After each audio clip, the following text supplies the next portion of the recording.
अच्छा भैया आई रवा सबके एगो छपरहिया पूर्वी से सेवा बा कहल बा कि नहीं कलिकरम भक्ति विवेकु राम नाम अवलंबन एकू। ये दुनिया में भगवान के नाम के बिना कुछ बाना। आई हमनी के उम्र असही व्यर्थ में जा रहल बा, तो इससे भगवान के भजन कईल बहुत जरूरी बा। निकू भाई उमिरिया बीत गईली भजन कर सिया राम के। उमिरिया बीत गईली अरे भजन कर सिया राम के। तो कटी जिंदगी राम से ना। उमिरिया बीत गईली भजन कर सिया राम के। कटी जिंदगी राम से ना।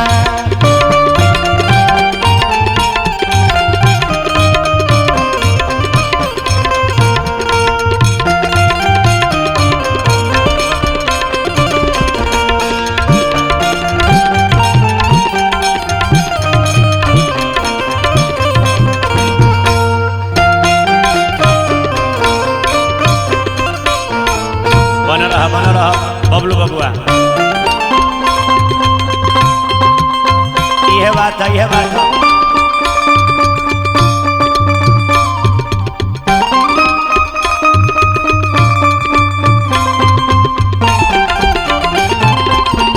अरे करेज का होला बाबू।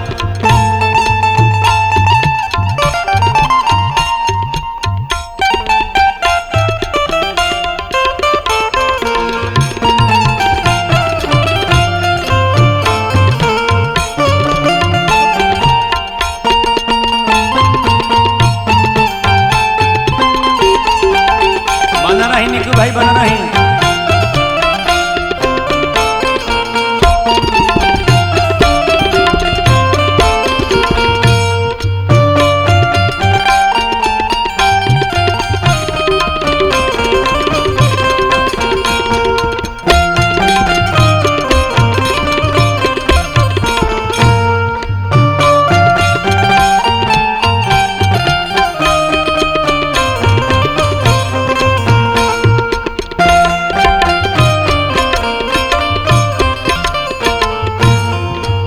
उमरिया बीत रे गईली भजन कर सिया राम के। कटी जिंदगी आराम से ना। लिखल बा ईश्वर अंश जीव अविनाशी चेतन अमल सहज सुखराशि। हमने क्या कहा है सन ऐजा का करत तनी सन ए पर हमने के ध्यान देवे के बा। बबलू बाबू तो हुआ ईश्वर के अंश मान सरोवर के हंस हुआ।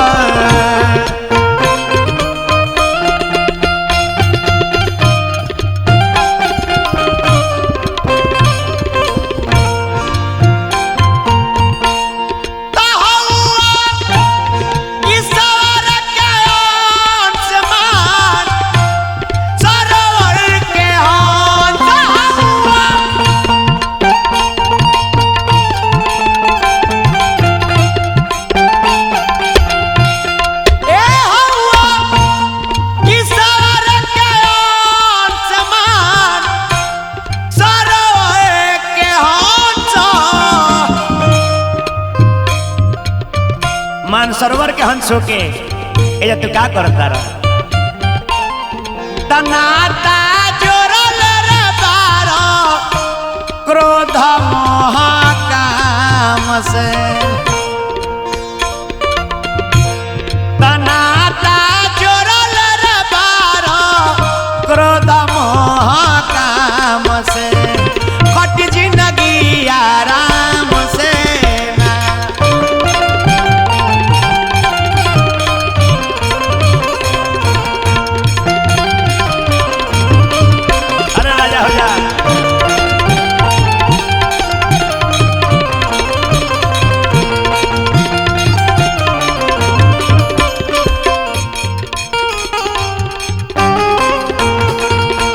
यह बात है, यह बात है।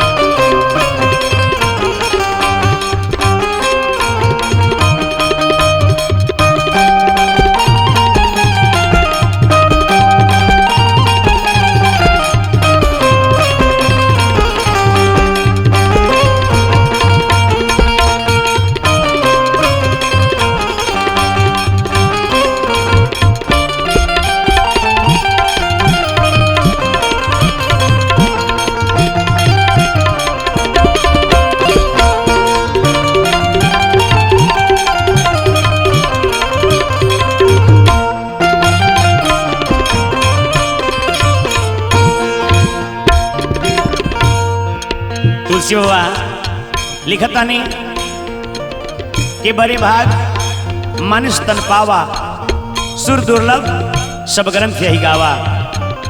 ये हमनी के मनुष्य के शरीर बहुत तपस्या कैला के बाद मिलल बा। ये शरीर के पावे खातिर देवता लोग भी तरसेला, लेकिन भगवान हमनी के इंसान बनौनी। हमनी के अंदर यदि इंसानियत नहीं खे ते में भगवान के दोष ना, ये हमनी के अपन दोष बा।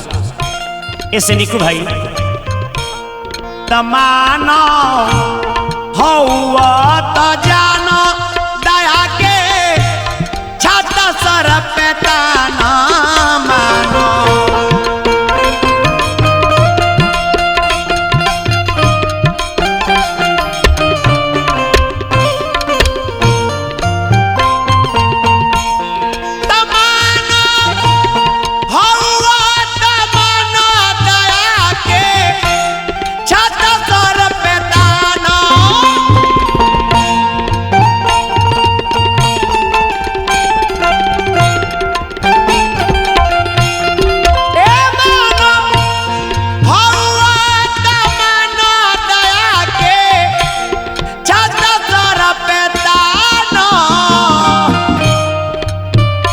तबे ए अनु बाबा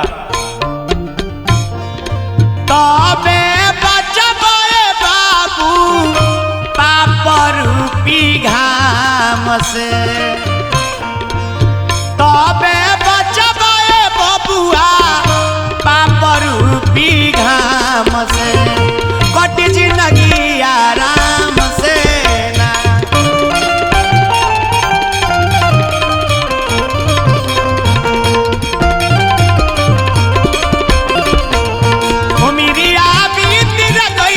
भजन कर सिया राम कट जिंदगी आराम से ना।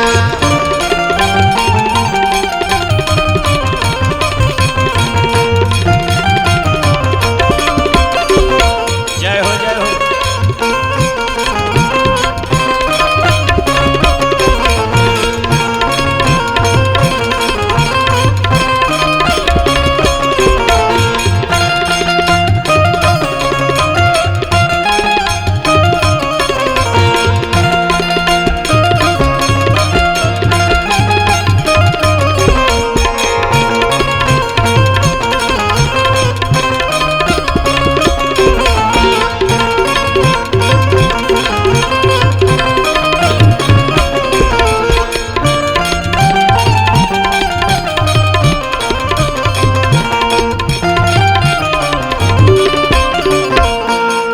देखो भाई ये हार मांस का शरीर हो, माटी के बनल शरीर एक दिन माटिया में मिल जाई तो गुमान का करे के बा।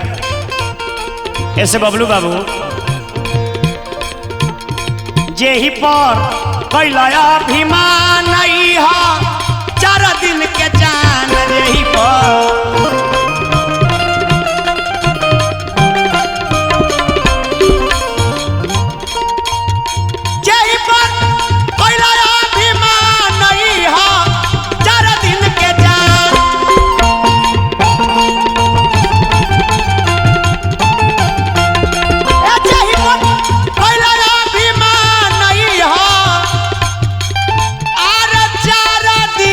के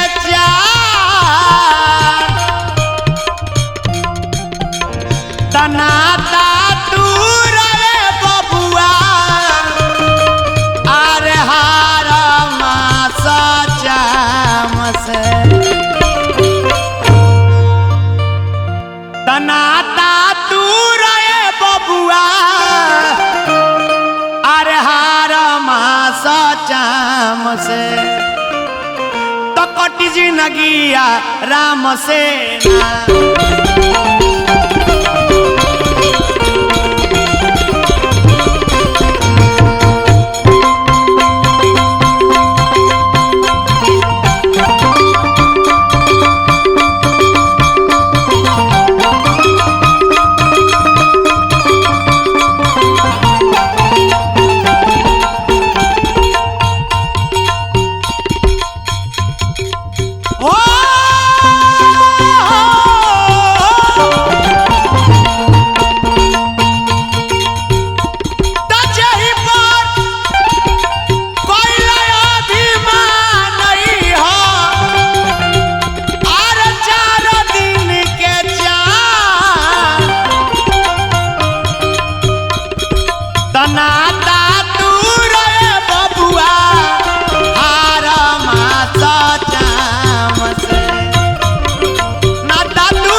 से